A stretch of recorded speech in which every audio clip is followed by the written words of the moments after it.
Hi everyone, welcome back to the channel. This week it's all about how universities describe the academic calendar.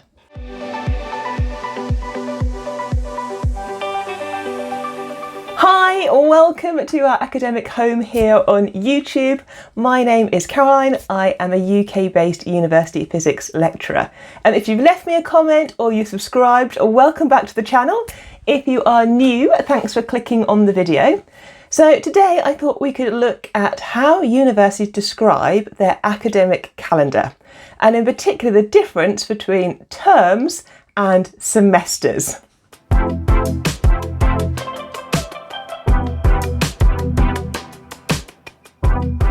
Now I'm going to say straight up at the beginning of the video, I'm only going to look at the UK system, so universities in the United Kingdom. I think if we were to try to tackle the way that maybe US universities do it, Canadian universities, European universities, this would be a much longer video than anybody would want to watch or indeed sit through. So let's just bound ourselves today for the UK university system, and maybe in a future video we can do the international system or those in different parts of the world. So there are two main ways that universities will describe their academic calendar, and by that I mean the dates where they are teaching and the dates when there is a vacation period at the university. And option one is a term-based system, and option two is a semester-based system. And to make things a little bit more confusing, I have now seen universities that are adopting both a hybrid version of terms and semesters in how they describe their academic calendar. So let's tackle each one at a time, and let's start with terms.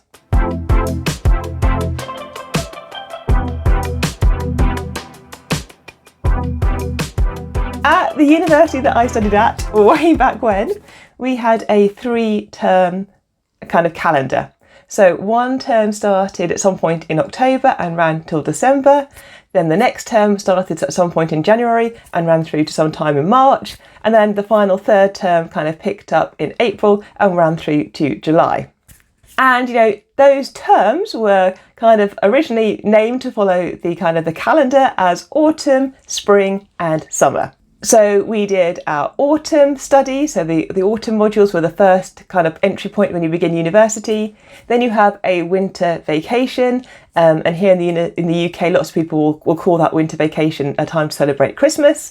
Then we have the spring term, where you're going back and you're studying your next set of modules typically.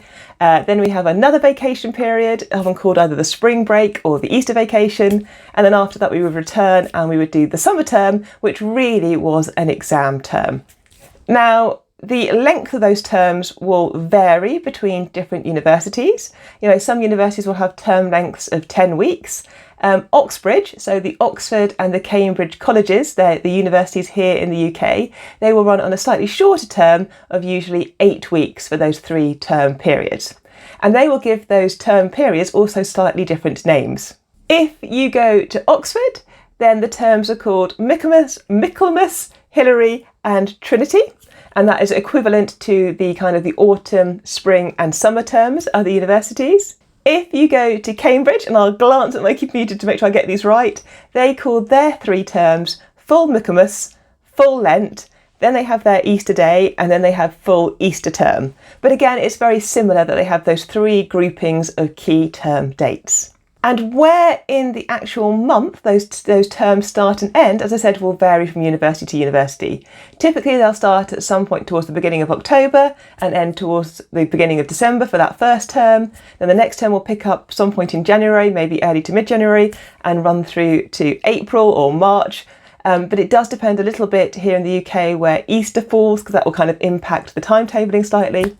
And then that summer term, some universities will end their summer term in June time, some will end them slightly later in June. So yeah, it just varies slightly from university to university, but the idea is the same, that there is 3 terms. 2 terms are typically academic studying, where you're doing module content, going to lectures, learning new material. And then quite often that 3rd term, it may have some teaching in it, but often it's where the universities will put some of their key exams. It used to be in the past that you would do your first term, second term, and then in the 3rd term you'd be examined on all the material that you learnt in the first term and the second term.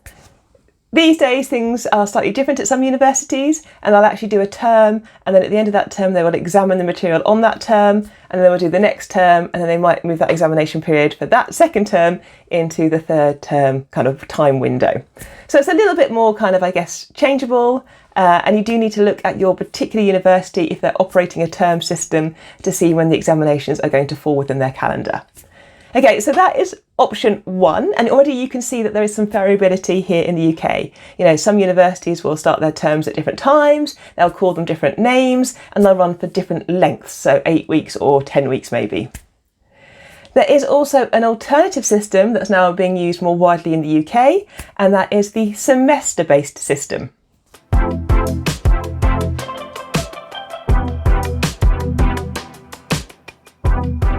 When I returned back into academia from industry, I actually joined a university that was operating on a semester-based system.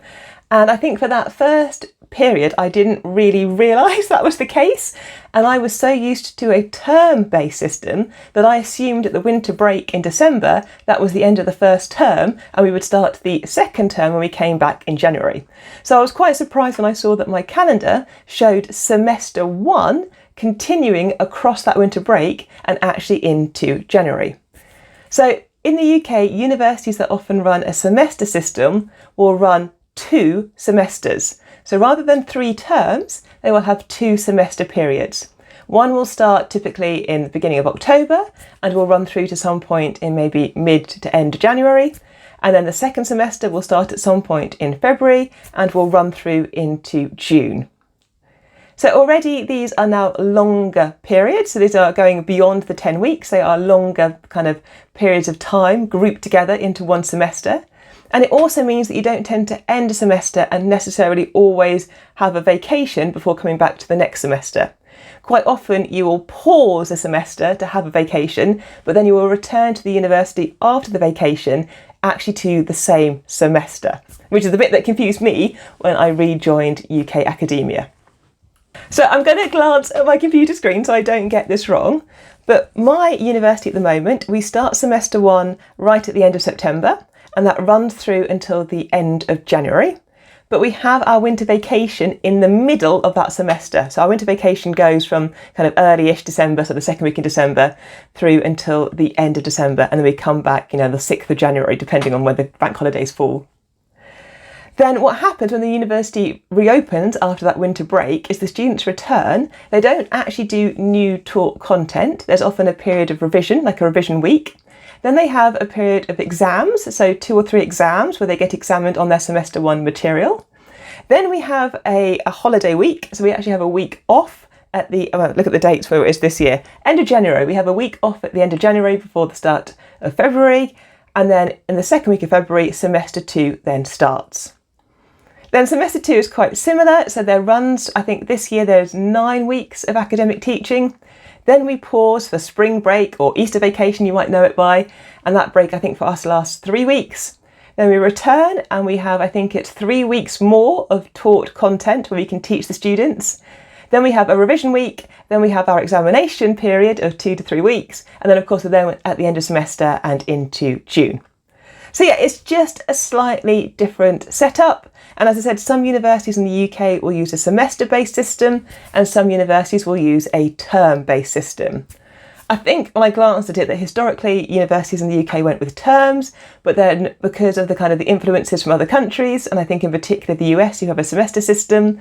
Some universities over here have started adopting the US semesters and also have started using some of the US terms for their academic staff. So rather than lecturer, senior lecturer, reader, professor, they'll actually use the word professor throughout, but have things like assistant, associate and full. And that is a different video that I can link below. If you're still following this video, you're doing really well. So just to add to the complexity, there are occasions in the UK where universities might adopt a term and a semester-based calendar together.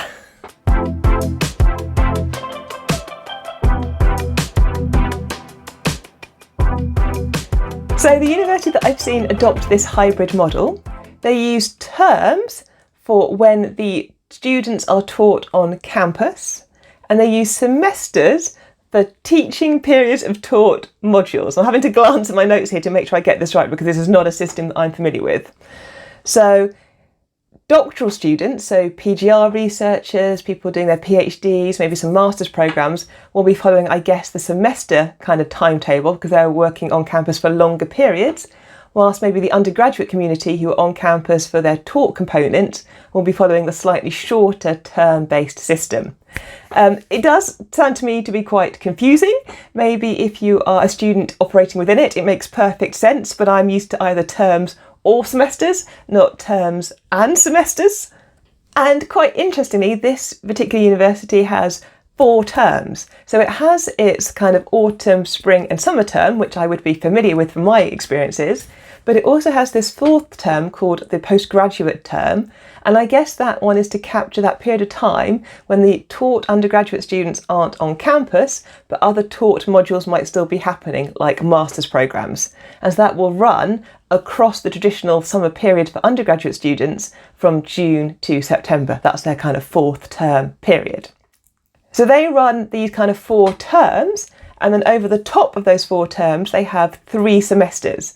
So the first 2 semesters are following the dates as I described in the semester bit, and the 3rd semester period also covers this window of time when the taught undergraduates aren't on campus, but then won't be master students or postgraduate students. I think it's quite unusual to have a term combined with a semester system. I think most universities here in the UK will either do terms or semesters, but maybe you are at a university that's doing terms and semesters. If so, please leave me a comment, because I think it's fascinating that some universities have gone for this kind of combined hybrid approach.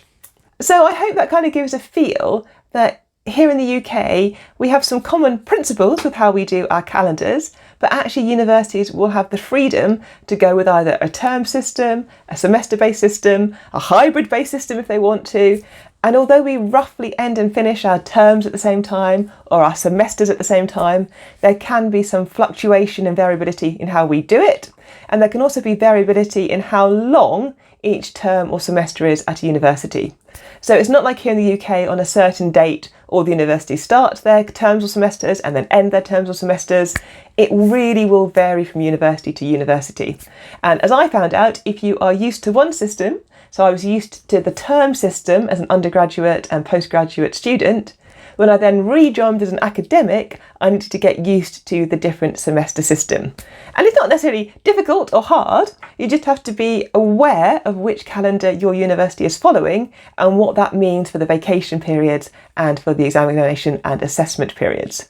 But yeah, let me know. Are you at a university here in the UK that's doing terms? Are you at a UK university doing semesters? Are you somewhere around the world and do you adopt a term or semester system, or do you do something completely different? Leave me a comment. It'll be interesting, I think, in the next few years to see whether universities start to merge towards the same kind of system, or whether they want to stay with their own particular way of doing things because that's how they've always done it. But yeah, leave me a comment. If you're new, please do think about subscribing to the channel. They're not all about calendars and dates and times. We do discuss other aspects of being academic scholars and what it means to work at a university. But yeah, have an awesome week in the meantime. I'm back every Monday, so I'll see you next week at 10 o'clock for another academic video. In the meantime, have a really good week, and yeah, I'll see you on Monday. Bye.